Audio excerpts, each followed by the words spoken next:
যাকে ত্রাণ দিচ্ছেন দয়া করে তার ছবিটা সোশ্যাল মিডিয়ায় পোস্ট করবেন না।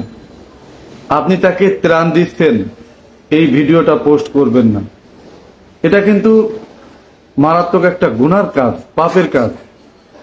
আপনি মানুষের উপকার করতেছেন, তাহলে সেই উপকার যদি আপনি সারা পৃথিবীর মানুষকে দেখান যে আপনি তাকে উপকার করতেছেন, তাহলে এটা কোনো মতেই ভালো হয় না, এটা অবশ্যই খারাপ হয়।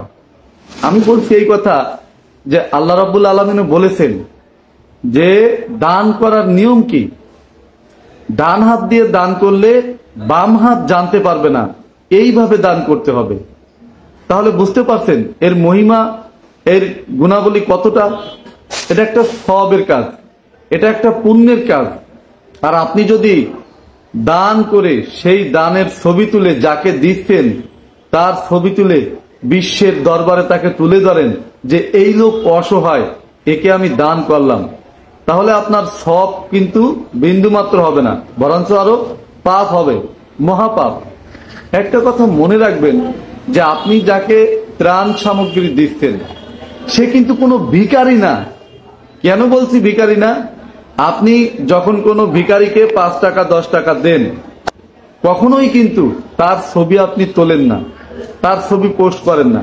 তাহলে কেন আপনি যাকে ত্রাণ দেবেন তাকে আপনি ভিডিও করবেন, তার ছবি, ত্রাণ নেওয়ার ছবি পোস্ট করবেন?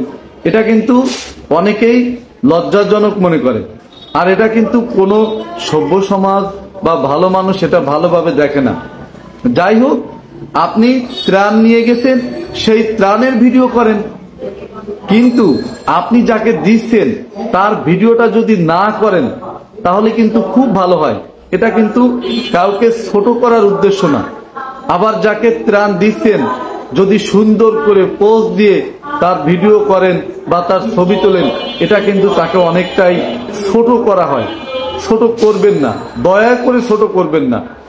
আপনি আপনার জায়গায় সঠিক থাকেন, আপনি যে উদ্দেশ্যে গেছেন সেই উদ্দেশ্যটা সফলভাবে, সুন্দরভাবে শেষ করেন, সম্পন্ন করেন।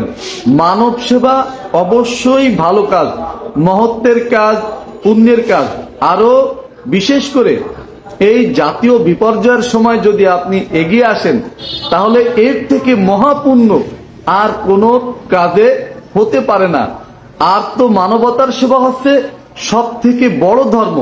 আমরা দেখেন বাংলাদেশে যারা আছি, জাতি, ধর্ম, বর্ণ নির্বিশেষে সবাই কিন্তু আমরা এই জাতীয় বিপর্যয়ে মোকাবেলার জন্য সব রকম ভাবে আমাদের যার যতটুকু সামর্থ্য আছে সেইভাবে আমরা চেষ্টা করে যাচ্ছি।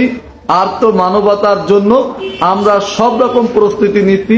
এমনকি দেখলাম যে এক ভাই এই আর্ত মানবতার সেবায় কাজ করতে গিয়ে পানিতে ভেসে মারা গেছেন। আল্লাহ তাকে বেহেশত নসিব করুক, তার জন্য দোয়া করি, তার সমস্ত গুনাহ আল্লাহ মাফ করে দিক।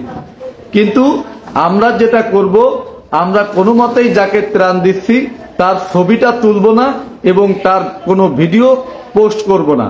যাই হোক, সবাই ভালো থাকবেন। আসসালামু আলাইকুম। এসকে হাকিম আইডি থেকে লিখেছেন, ভাই কেমন আছেন? আলহামদুলিল্লাহ ভালো আছি, আপনি কেমন আছেন? দেশের অবস্থা যখন স্বাভাবিক হবে তখন আসলে সবাই আমরা ভালো আছি এ কথা বলতে পারবো। রাসেল আহমদ আশরাফি লিখেছেন, ভাইজান কেমন আছেন? আলহামদুলিল্লাহ ভালো আছি, আপনি কেমন আছেন জানাবেন। সবাই ভালো থাকবেন, আল্লাহ সবাইকে ভালো রাখুক।